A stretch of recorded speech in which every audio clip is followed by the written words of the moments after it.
And you may have noticed on your handout there, the title is, Do You Love Me? Do you love me is always an interesting question. From a human point of view, it's an interesting question. It's usually a question that is asked when someone doesn't feel secure in the other person's love. Maybe a son will ask his mother, well, do you love me? The answer hopefully comes back, of course I love you. Maybe a wife in a moment of insecurity will ask her husband, well, do you love me? The answer, well, why do you ask? You know that I love you. And of course the wife says, well, you never tell me. And in the infancy of relationships, when maybe a boy and a girl are going out, that question, do you love me, is one that usually has its basis in insecurity. The question usually stems from insecurity. We don't ask, do you love me, unless we really sort of feel like, oh, maybe she doesn't love me. And so there's insecurity there. But as we listen to Jesus asking that very question to Simon Peter, we cannot imagine that it arises out of insecurity. And of course it doesn't arise out of insecurity. Jesus doesn't ask that question, do you love me? Because he doesn't know. No, he doesn't ask that question because he craves Peter's care or love. Instead, Jesus was using that very meaningful question to test Peter, to test him, and to refocus him, as we will see as we go through the passage. Let's have a look at how that happens. There's 2 points, they're on your handout, the double-sided handout, so feel free to read through that as we go through this passage. The first point is actually about 90% of the sermon is the mission, and the second point is the distractions. It's really, that second point is more application of part of the text, but the main point is the mission, and we'll have a look at that first. And firstly, under that point, we'll see a reminder of sin. A reminder of sin. We'll track back to verse 7, which says, you can read along there. At the end of verse 7, now when Simon Peter heard that it was the Lord, he put on his outer garment, for he'd removed it, and plunged into the sea. We looked at that last week. Then in verse 9, as soon as they came to land, they saw a fire of coals there, and fish laid on it, and bread. And I've mentioned this twice already in 2 different sermons, so maybe you missed it, maybe you didn't, but bear with me. That fire of coals is put there, and it's one of the things which confronts Simon Peter as he comes dripping wet out of the ocean, the fire of coals. Now remember I said that there are only 2 occasions, or 2 times in the Bible, where that particular Greek phrase translated fire of coals appears. John 18 and John 21. And I mentioned that John 18 is when Peter is around the fire of coals with the enemies of Christ, and that's when he denies him. And then John 21, we come to this setting again, different place, but Jesus chose this setting as the very place where he'd restore Peter. Whether there's a connection, we can't be 100% sure, but certainly the fire of coals is there to greet Peter. And the point that I get from that is when we have the guilt of sin hanging over us, everything reminds us of it. I don't know if you've seen an ad on TV where this young guy, it's against drink driving, and he's in the car, he's had too much to drink, and everything he sees, it's either there's a taxi in the rearview mirror and he sees it as a police car. There's a person comes to his window, he sees it as a police officer. It's not actually a police officer, it's just a young girl or something. But everything that he sees is playing on his conscience to say, well, I've done something wrong and the police are going to get me. It's quite effective. And though we might smile at that example, it's not funny when you're the one who has sinned. Maybe you've lied to someone and you feel terribly guilty about it, And every time you see that person, you're waiting for some indication that they've twigged to the fact that you lied. Oh, she's going to come and confront me, and she's going to pick up that that was actually a lie. You're hoping desperately that they don't confront you, and you start even to become paranoid or extra scared every time the phone rings. You fear it could be them. The point is, it doesn't take much, especially for a Christian, to be reminded of sin. Our guilt is there. We don't have any prior record of Jesus confronting Peter about his sin. There's no time between. Now remember when Peter denied Christ, he went out, he denied Christ, and Jesus turned and looked at him. Jesus didn't speak to him. I mean, maybe Jesus was being held or tied or something like that, but Jesus just had to look at Peter, and Peter was convicted of his sin. He went out and wept bitterly. So without weeping bitterly, we see that he was sorry for his sin. But then there's no opportunity after that for Peter to follow Jesus and say, look, I'm really sorry, can you forgive me? Jesus goes to the cross. Jesus is in the tomb. And Jesus rises again with power. And he appears to the disciples when he wants to. There's not that daily interaction that we saw before Jesus died. He appears on the first day of the week, and then the next week he appears again. And this is the third time. So it seems that there's been no opportunity for Peter to really come face to face and be confronted regarding his sin. Now we know that he was sorry, but that relationship hadn't been re-established of Peter knowing, I'm forgiven. It's reasonable to assume that this is the first time that Jesus spoke to Peter in a way that brought to the surface the fact that firstly Peter had sinned, and secondly Jesus knew that he was sorry, and thirdly that Jesus forgave him. And so there's three elements there that come to the surface at this point. Peter had sinned. They both knew that. Jesus knew that he was sorry. I mean, Jesus wasn't going to recommission him and send him out if he wasn't sorry. That would contradict everything that Jesus stood for. But Peter also needed to know that Jesus forgave him. All right, now let's notice the little things as we go a bit more closely through the text. In verse 15 it says, so when they had eaten breakfast. That's the first word, so when they had eaten breakfast. It's interesting that Jesus waits until after Peter has eaten. Now, you know, we need to be careful we don't make too much of things like this, but it's also, I think it's worth noticing. Ladies, have you ever noticed that your husbands are less moody after they've had something to eat? It's a bit tragic, isn't it? But that's often the case. Once we've had something to eat, we just feel settled. We feel, oh, I was getting really agitated and annoyed this morning, but now I've had breakfast, I feel better. It's just a part of human nature. And okay, the ladies might say, oh look, we're the same, you know. Once you've had something to eat, you just feel a bit more settled and able to think clearly even. Strange but true, that is the reality of who we are as humans.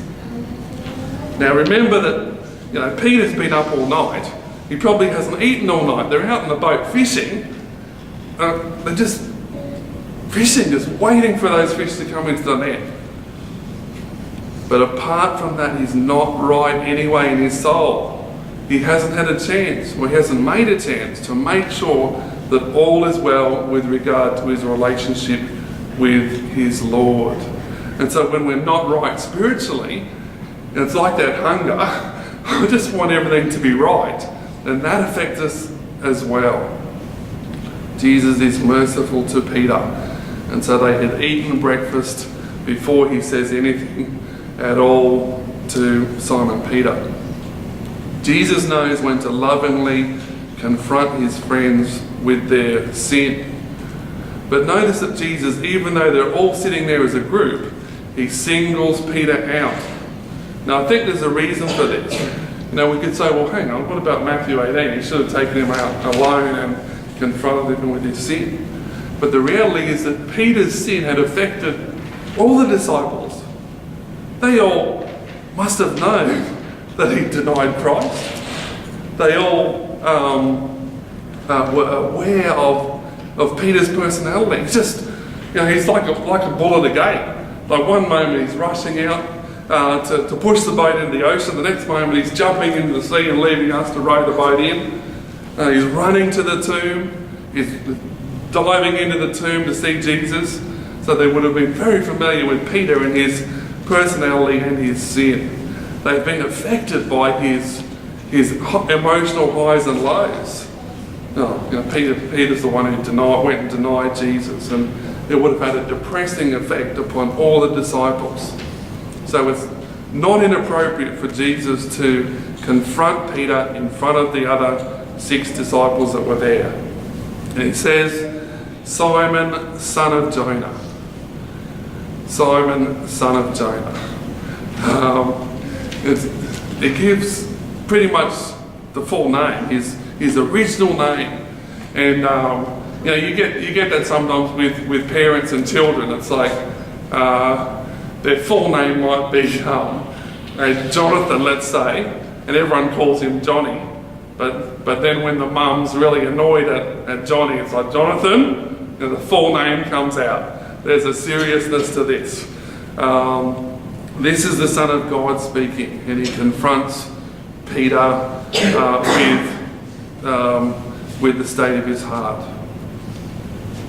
He says to Peter, do you love me more than these? Simon, son of Jonah, do you love me more than these? Now what does it mean like that? Do you love me more than the nets and the boat and the job that you feel so comfortable in and that you're good at? I don't think he's saying that. Do you love me more than you love the other disciples? No, I don't think he's saying that either. He's saying, do you love me more than these other disciples love me? Simon, son of Jonah, do you love me more than these? The reason why I take that particular interpretation is because Peter in the past has been very quick to boast. That's why Jesus says it. He says it because he wants Peter to be reminded of his previous boasting. One of the scary things about Peter before Jesus is crucified is his insistence that he will not sin. That's a big warning bell. When people sort of are just so gung-ho or so confident that, well, no, I won't be in any trouble here. I don't have a problem with that particular temptation. That's a warning bell. 1 Corinthians 10 verse 12 says, therefore let him who thinks he stands take heed lest he fall. That means don't be too cocky about your ability to not sin. Remember that before Jesus died, Peter said, even if all are made to stumble because of you, I will never be made to stumble. Matthew 26:33. They say never, don't they? Even if all are made to stumble because of you, I will never be made to stumble. They might sin, but I'm not going to sin. Remember that Peter even argued and rebuked Jesus. How could he rebuke the Son of God? But he did. He was the one who was willing to rebuke Jesus, and that was not a good thing to do. It's never a good thing to rebuke God. No. I've got all authority. Thank you. So when Jesus confronts Peter around the fire of coals, he does so by meeting him at the very point where Peter's attitude had been wrong. Not just the action, but the attitude. His sin was denying Christ. That was his sin. In Matthew 26:74 it says, then he began to curse and swear, saying, I do not know the man. That was a sin. But the attitude that brought rise to that sin, or opened the door to the sin, was the attitude or the sin of pride. I am better than the rest of you. I will never fall into such a sin. That was the problem. He thought that he really was not going to ever, give in to such a temptation. But suddenly he did. Simon, son of Jonah, do you love me more than these? Do you still maintain that these men, these witnesses, are less than you? That their love is not as strong as yours? Are you still going to hold to this?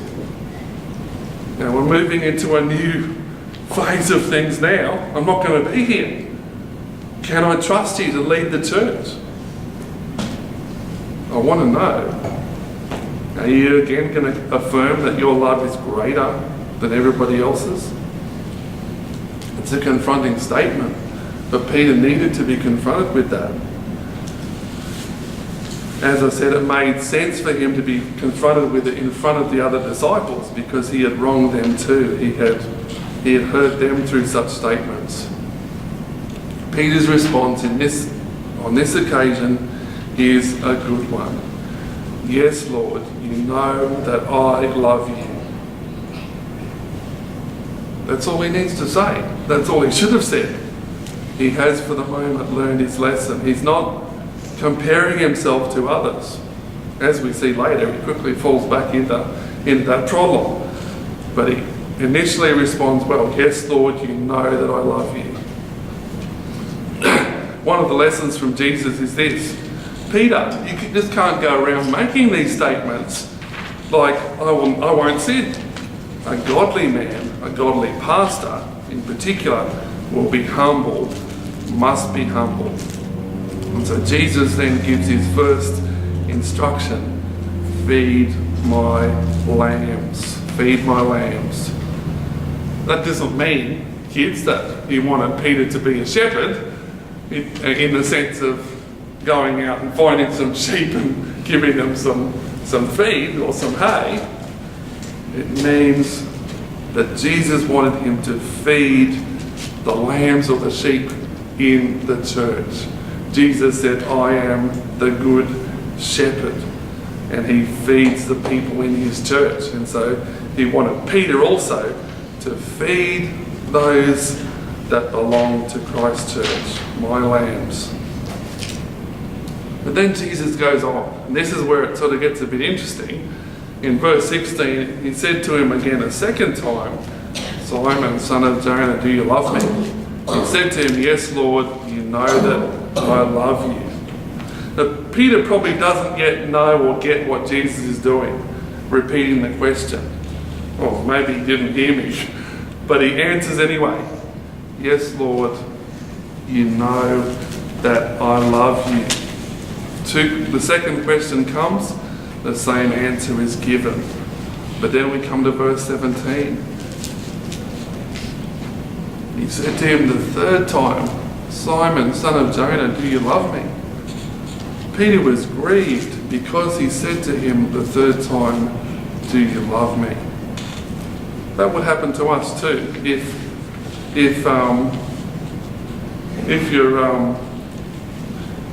your wife said to you, well, do you love me? Said, yeah, I love you. And she said again, well, do you really love me?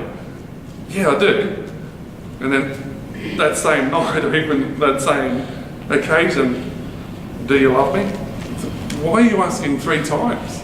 I've already told you that I love you. Why is Jesus asking Peter this 3 times? And Peter thinks, why will he not accept my answer? Peter said to him, Lord, you know all things. You know that I love you. You know all things. You know that I love you. Though I said those terrible things about you, that's not how I really feel. I do love you. But we cannot escape the fact that 3 times Peter had denied Jesus, 3 times Jesus confronts Peter. Remember that very clearly, that Peter denied Jesus 3 times. On this occasion, he again brings it back. 3 times he's confronted. Do you love me? He's reminded of his sin. The second point B is restoration from sin. Now, Peter says, well, Lord, you know all things. You know that I love you. You know that. Of course, Jesus already knew that Peter loved him. Despite what Peter had done, Jesus knew that Peter's heart was knit to his forever. He was chosen, he was called, he was loved by God. He wouldn't have asked a Judas, "Do you love me?" because he would have been opening the door for him to lie. But he asked Peter this because he knew that Peter would be able to respond truthfully. Now, Jesus did know that Peter loved him, and so he asked him, "Do you love me?" Jesus knew Peter's history, his failings, his sin. "Do you love me?" Of course, Peter's answer was yes. It was the right answer. Jesus knew that he would answer that way. When we're going through a time of deep sadness, we may not be able to put into words all the truths of what we believe. We might not be able to say, give someone a lesson in theology, but we can tell you how we feel. And this is what's happening here. Do you love me? Yes, I do love you. Everything else might be confusing, but I do know this, that I love you, Christ. I love you, Jesus. In a previous conversation, when Peter was maybe in a better frame of mind and in better spiritual health, Jesus had asked, "But who do you say that I am?" You know, people were saying, "Oh, Jesus is Elijah, or he's the prophet.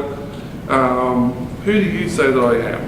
At that time, Peter had been able to answer in a wonderful way. Simon Peter answered and said, "You are the Christ, the Son of the living God." It was a more theological answer. It was an answer based on the truth of what Peter had come to realise. But now Jesus is happy with the simple answer, "You know that I love you. I do love you." The message from Jesus to Peter is this. It's not spoken literally, but because of what Jesus commands him to do, this is what Jesus is saying. "I forgive you and I restore you to communion with me. Now go with the lessons you've learned and look after my church." That's summed up in the words, "Feed my sheep, feed my lambs, tend my sheep. I understand that you sinned against me. I understand that you're deeply sorry for that sin. But now we're going to move on from that. We can't move on unless we're forgiven." Jesus knows that. You sinned. You're sorry. You're forgiven. Now you've got a job to do. Feed my sheep. Which leads us to point C, a recommission to work and a refocus on the right work. When a boat's recommissioned, it means that it's fixed up and they put it back in the ocean. And we know what refocus is. It's like, well, okay, I didn't see that clearly, I didn't hear that. Can you just tell me again or show me again? And I'll now do what's in front of me. He's recommissioned to work and he's refocused on the right work. Listen again to the way Jesus starts his questioning of Peter. "Simon, son of Jonah." Simon, son of Jonah. It's interesting that Jesus only calls him Simon, son of Jonah on 3 occasions. Everywhere else in the Bible, in the New Testament, he's called Peter or Cephas. Cephas means a stone in Aramaic. Peter means a rock or a stone in Greek. So he's always referred to as Peter, or Simon Peter. But it's only on 3 occasions that he's called Simon, son of Jonah. The first occasion is when he's called from being a fisherman to being a disciple. So at the very beginning, Jesus, before he's even been introduced, he says in John 1:42, Simon's brother Andrew brought him to Jesus, and when Jesus looked at him, he said, "You are Simon, the son of Jonah." Just imagine if Jesus came up to you and said, "Oh, you are," or, "Oh, okay, you know my name. You are Simon, the son of Jonah. You shall be called Cephas," which is translated a stone. And then Of course, in the Greek, it's Peter, the rock. The only other time before this passage in John 21 is also a special moment for Peter. It's in Matthew 16:17, when we looked at that verse where Peter said, "You are the Christ, the Son of the living God." And Jesus answered and said to him, "Blessed are you, Simon Bar Jonah," or Simon son of Jonah, "for flesh and blood has not revealed this to you, but my Father who is in heaven." So it seems it's only at key times in Peter's life that Jesus speaks to him in this way. Now, like I said, the mother who calls out, "Jonathan, come here." Normally it's just Johnny. But there's something important I want to tell you. We can therefore say that this appears to be an echo of his first call to be a disciple. Doesn't mean that he was unsaved and had to be resaved. It just means that, look, we're starting again. I called you out from being a fisherman. Simon, son of Jonah. I want you to do this. I can't do this. I want you to be a fisher of men. Now I'm calling you again. Simon, son of Jonah. Do you love me? Let's go back to the beginning. The sin that Peter committed was so serious that it required a reaffirmation that he was indeed a disciple of Jesus and worthy to go forth and lead the church. We need to be very careful when we put someone back into ministry. When they sin grievously, how are we going to deal with this? You know, you've broken the trust of the people by doing that. Can we put you back in front of everybody to lead them? We have to think carefully about that one. The sin that Peter committed was so serious that it required a reaffirmation that he was worthy to take on this task. We noted that 3 times Peter had denied Jesus and 3 times Jesus confronted him. But we can also see that 3 times Peter had denied Jesus and 3 times Jesus required him to commit to him. Do you love me? Well, yes, I do. I want that commitment. 1st, 2nd and 3rd times.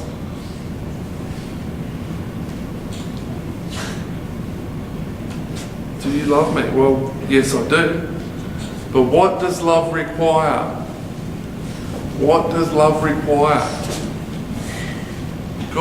Jesus said, "If you love me," kids, can you remember what the rest of that verse is?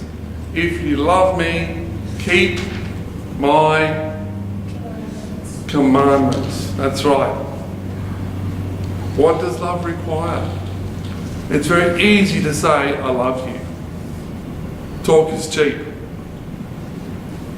But when we declare our love for God, love requires obedience. You can't ever say, "Well, I love Jesus, but I don't want to do what he tells me to do in his word." Oh, there's bits we can take that with a grain of salt. I mean, that's just, that doesn't really apply these days, does it?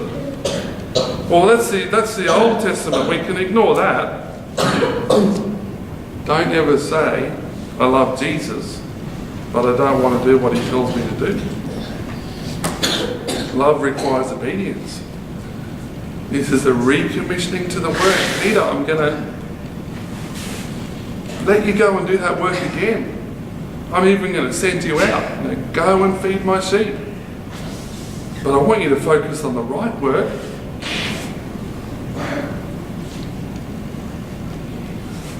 Go with the lessons you've learned and look after my church. We find echoes of this in Psalm 51, 11 to 13, where David, in deep repentance over his sin, with regard to Bathsheba and Uriah, says the following: "Do not cast me away from your presence, and do not take your Holy Spirit from me. Restore to me the joy of your salvation, and uphold me by your generous spirit. Then I will teach transgressors your ways, and sinners shall be converted to you." Now, once he was right with God, David also was able to go and teach people again and say, "Look, This is what I've learned. I made a terrible mistake. And don't make that mistake like I did. Jesus says to Peter, you want to be a pastor, you want to be a shepherd? Well, go and feed my sheep. Forget about the boats. Forget about the fishing. What I want you to do is feed my lambs. Tend my sheep. Feed my sheep. The main task of the minister is to look after the sheep.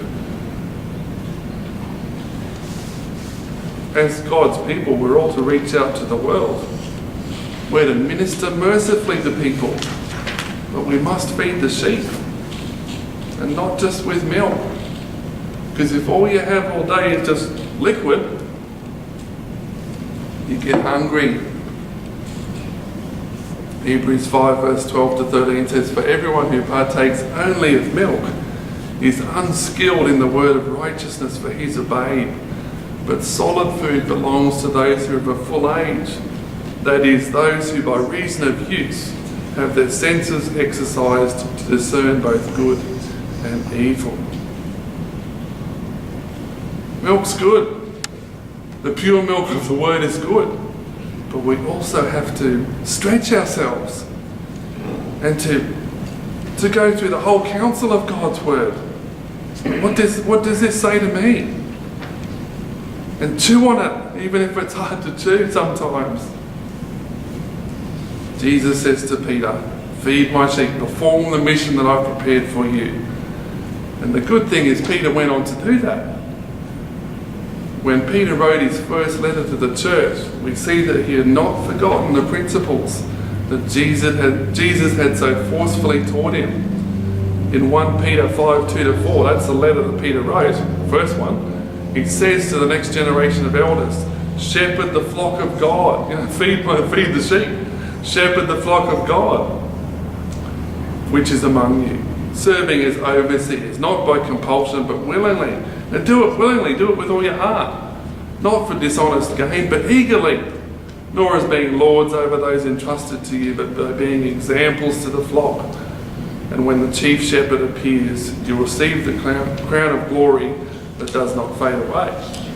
And so years later, he's remembering these lessons that he's been taught. Feed my sheep. Do you love me? Go and feed my sheep. All right, the second point is, and remember I said it's only a short one, the second point is the distractions. It's very easy for us to get distracted, isn't it? The distraction, the first distraction, and we can apply this to ourselves. You might say, well, I'm not a minister, so I don't really have to feed the sheep. That's your job, Andrew. That's fine. But we can all be distracted from what God wants us to do. The first distraction is the distraction of our future welfare.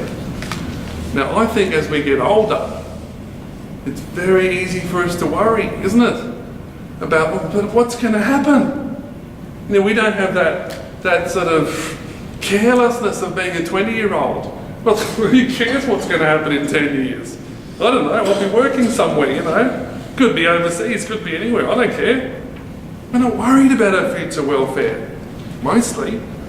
But when we get older, we think, are we going to have enough money to retire? Or the stock market crash has just cut our saved funds or our super funds in half. How are we going to live? What happens if we get sick? What happens when, my husband or my wife dies? How is that going to affect me? It's going to be terrible. And so we think about our future welfare over and over again, and it's a distraction from what God really wants us to do. Verse 18. Most assuredly I say to you, Peter, when you were younger, you girded yourself, you got yourself dressed, and walked where you wished. I feel like climbing, the castle this weekend. Or if you're in Queensland, I feel like climbing Mount Barney, so I'm going to go and do it. Mount Barney, that's right. But when you're old, you will stretch out your hands and another will gird you, will tie you and carry you where you do not wish. This he spoke, signifying by what death he would glorify God. And when he had spoken this, he said to him, "Follow me." According to Fox's Book of Martyrs, and there's some issues with the account. It's a little bit weird as you read it. It seems the account says Jesus met Peter Peter sort of had this vision of Jesus coming into Jerusalem to be crucified again. That doesn't make any sense. And so there's a bit of a weirdness with the account. But according to this John Fox, who wrote this Book of Martyrs, he said that Peter was executed in the time of the Roman Emperor Nero by being crucified upside down. We can't prove that, but it matches Jesus' prophecy. Someone will when you're old, you'll stretch out your hands and another will gird you or tie you and carry you where you do not wish. And it does say, this he spoke, signifying by what death he would glorify God. That's a horrible way to die if it was indeed the case. And the story goes that Peter said he wasn't worthy to be crucified the same way that Jesus was. We don't have 100% proof of that. But however Peter died, he would have to live with the thought that Jesus had already told him that one day he's going to be taken away against his will and be put to death. Now, if you knew that about your future, but one day someone's going to take you away and drag you away and put you to death, that's a distraction, isn't it? Despite that distraction, Jesus still expected him to be faithful. Follow me. Don't worry about your future. Follow me. According to R.C. Sproul, Peter faithfully fed the sheep for 35 years after this, all the while knowing that he would die this way. Now, we don't really want to know how we're going to die, do we? Maybe we do, but most of us think, I don't really want to know. I just hope it's quick. Are you distracted by your future welfare? It's easy to spend all your time worrying about your future. And of course, we have to consider our future. We don't just spend our money and not worry about our health at all. But has it become a distraction so big that it's like a mountain in front of you? You can't get around it, or you can't climb over it. If that's the case, you've got a problem. The Bible doesn't say, look, worry about what's going to happen in 10 years.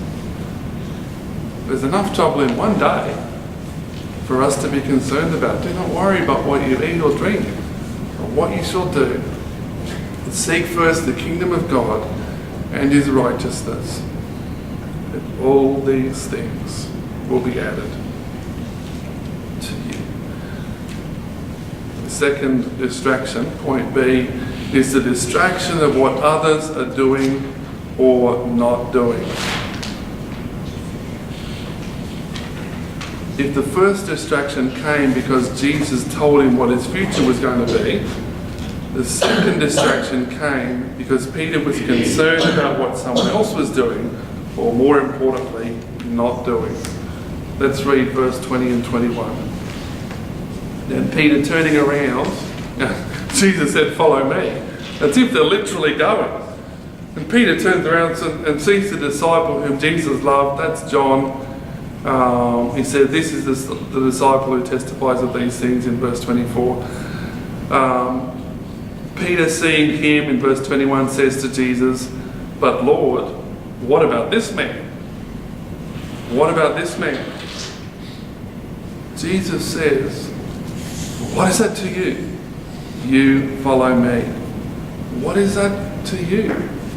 What does it matter if he stays alive for 3,000 years until I come to earth again? It's not your problem. You follow me.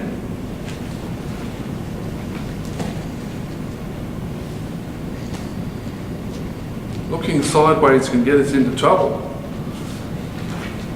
Now, I don't know if there's too many rugby league fans in this room. It's probably just me and Jonah. So this example is for... there's some others as well. Poor kids. looking sideways can get us into trouble. About a month ago, a very experienced rugby league player, Dean Young, was running upfield, but he was looking sideways. He thought he got into the clear, but he's looking sideways. And what happened? Dragon was ran into him. That's right.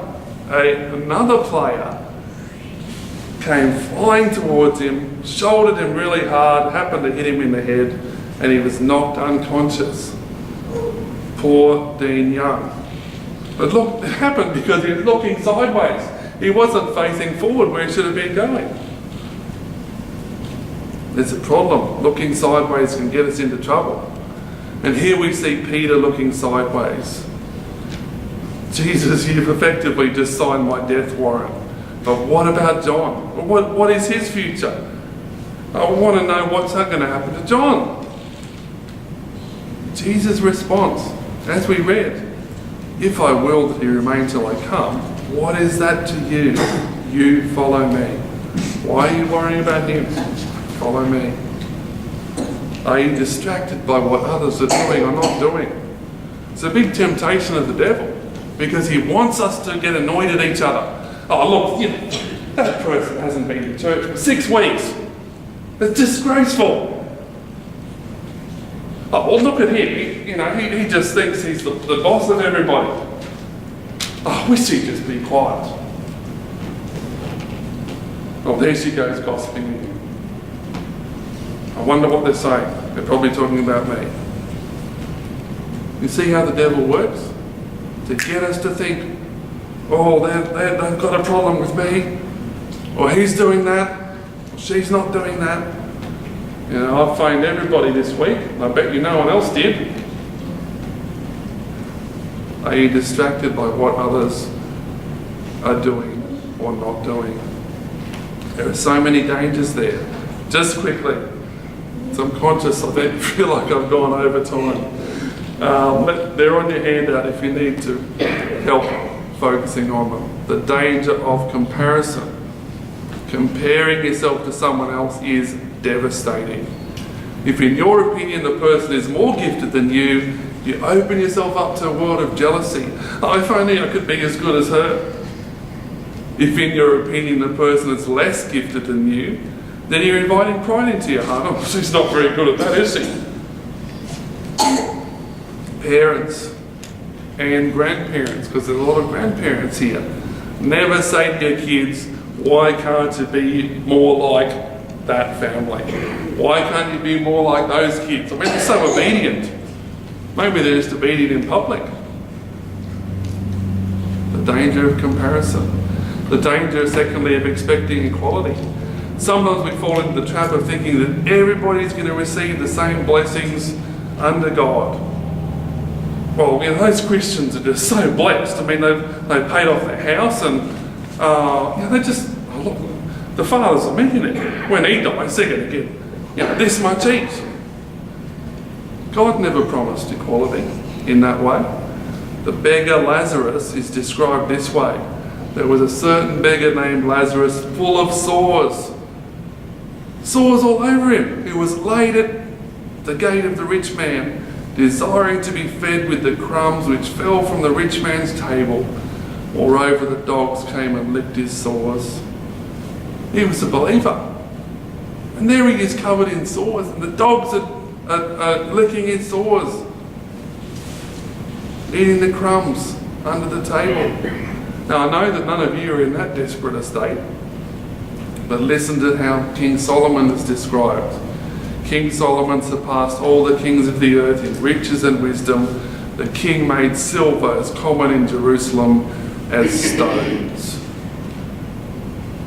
He was so rich, and the country was so prosperous that, there's a pile of silver, that's okay, I don't need that today. Just like stones. Don't think that just because one Christian is blessed with many things, that all can expect the same. Peter was not to worry about what was going to happen to John. What is that to you? Follow me. Thirdly, the danger of keeping tabs on people. Because Peter was looking sideways, he was rebuked. Jesus wanted him to focus on what he was supposed to be doing, not what was going to happen to John. Stop worrying about who's not doing something. If you keep looking sideways whilst attempting to walk with God, you'll run into a pole. Maybe not a literal pole, but you'll get hurt, and you may find yourself rebuked.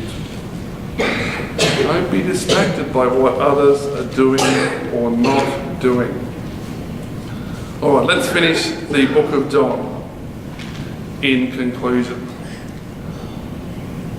John says in verse 25, and there are also many other things that Jesus did, which if they are written one by one, I suppose that even the world itself could not contain the books that would be written. Amen. Now we might think, well, a world of books, well, I don't know if that's a true statement. But listen to William Hendrickson, and I'll put the quote on your handout in full so you can follow it.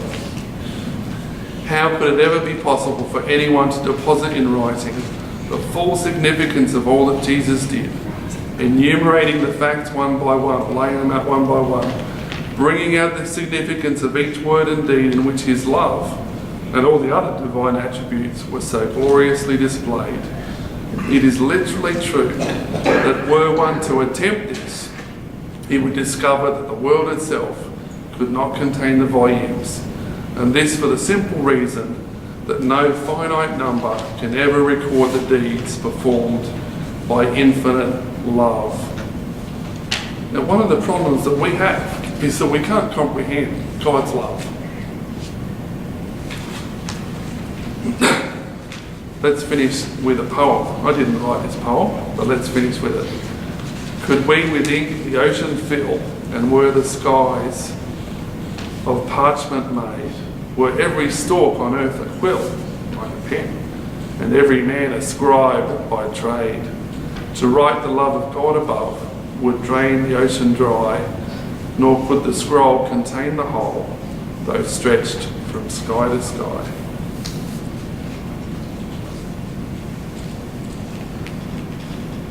So we close our chapter today.